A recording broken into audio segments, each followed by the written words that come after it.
بسم اللہ الرحمن الرحیم رب زدنی علما۔ ایک حدیث کے الفاظ ہے کہ حضور صلی اللہ علیہ وسلم کا ارشاد ہے کہ ایک مرتبہ حضرت موسیٰ علیٰ نبینا وعلیہ الصلاۃ والسلام نے اللہ جل جلالہ کی بارگاہ میں عرض کیا کہ مجھے کوئی ورد تعلیم فرما دیجیے جس سے آپ کو یاد کیا کروں اور آپ کو پکارا کروں۔ ارشاد خداوندی ہوا کہ لا الہ الا اللہ کہا کرو۔ انہوں نے عرض کیا، اے پروردگار، یہ تو ساری دنیا ہی کہتی ہے۔ ارشاد ہوا کہ لا الہ الا اللہ کہا کرو۔ عرض کیا، میرے رب، میں تو کوئی ایسی مخصوص چیز مانگتا ہوں جو مجھی کو عطا ہو۔ ارشاد ہوا، اگر ساتوں آسمان اور ساتوں زمینیں ایک پلڑے میں رکھ دی جائیں اور دوسری طرف لا الہ الا اللہ رکھ دیا جائے تو لا الہ الا اللہ والا پلڑا ہی جھک جائے گا۔ اتنی فضیلت ہے لا الہ الا اللہ کہنے کی۔ اللہ جل جلالہ عما نوالہ کی عادت شریفہ یہی ہے کہ جو چیز جس قدر ضرورت کی ہوتی ہے اتنی ہی عام کی جاتی ہے۔ ضروریات دنیاوی میں ہی دیکھ لیا جائے کہ سانس، پانی، ہوا کیسی عام ضرورت کی چیزیں ہیں، اللہ جل شانہ نے ان کو اس قدر عام فرما رکھا ہے۔ البتہ یہ ضروری چیز ہے کہ اللہ کے ہاں وزن اخلاص کا ہے۔ جس قدر اخلاص سے کوئی کام کیا جائے گا اتنا ہی وزنی ہوگا، اور جس قدر اخلاص کی کمی اور بے دلی سے کیا جائے گا اتنا ہی ہلکا ہوگا۔ اخلاص پیدا کرنے کے لیے جس قدر مفید اس کلمے کی کثرت ہے اتنی کوئی اور دوسری چیز نہیں۔ اس کلمے کا نام ہی جلاء القلوب، دلوں کی صفائی ہے۔ اسی وجہ سے حضرات صوفیاء کرام اس کا کثرت سے ذکر بتاتے ہیں اور سینکڑوں نہیں بلکہ ہزاروں کی مقدار میں روزانہ کا معمول تجویز کرتے ہیں۔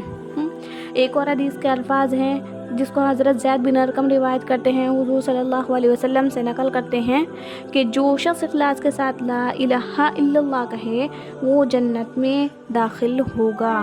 کسی نے پوچھا کہ کلمے کے اخلاص کی علامت کیا ہے؟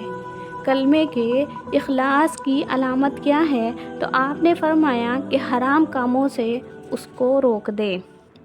یہ کلمے کا اخلاص ہے کہ حرام کاموں سے اس کو کلمہ روکے۔ اگر کلمہ ہمیں حرام کاموں سے نہیں روک رہا تو یہ کلمے کا اخلاص نہیں ہوا۔ ایک اور حدیث کے الفاظ ہیں کہ حضور صلی اللہ علیہ وسلم کا ارشاد ہے کہ کوئی بندہ ایسا نہیں کہ لا الہ الا اللہ کہے اور آسمان کے دروازے نہ کھل جائے، یہاں تک کہ یہ کلمہ سیدھا عرش تک پہنچتا ہے، بشرطی کا کبیرہ گناہوں سے بچتا رہے۔ کہ کلمہ کہنے والا کبیرہ گناہوں سے بچتا رہے تو یہ کلمہ سیدھا عرش تک پہنچتا ہے۔ ایک اور حدیث کے الفاظ یوں ہیں کہ حضور صلی اللہ علیہ وسلم کا ارشاد ہے کہ میں ایک ایسا کلمہ جانتا ہوں کہ کوئی بندہ ایسا نہیں ہے کہ دل سے حق سمجھ کر اس کو پڑھے اور اسی حال میں مر جائے مگر وہ جہنم پر حرام ہو جائے۔ وہ کلمہ لا الہ الا اللہ ہے۔ کہ کوئی شخص اس کلمے کو پڑھے اور اسی حال میں مر جائے مگر وہ جہنم پر حرام ہو جائے، وہ کلمہ لا الہ الا اللہ ہے۔ ایک اور حدیث میں ہے کہ حضور صلی اللہ علیہ وسلم کا ارشاد ہے کہ عرش کے سامنے بالکل سامنے نور کا ایک ستون ہے۔ جب کوئی شخص لا الہ الا اللہ کہتا ہے تو وہ ستون ہلنے لگتا ہے۔ اللہ کا ارشاد ہوتا ہے کہ ٹھہر جا۔ وہ عرض کرتا ہے کیسے ٹھہروں حالانکہ کلمہ طیبہ پڑھنے والے کی ابھی تک مغفرت نہیں ہوئی۔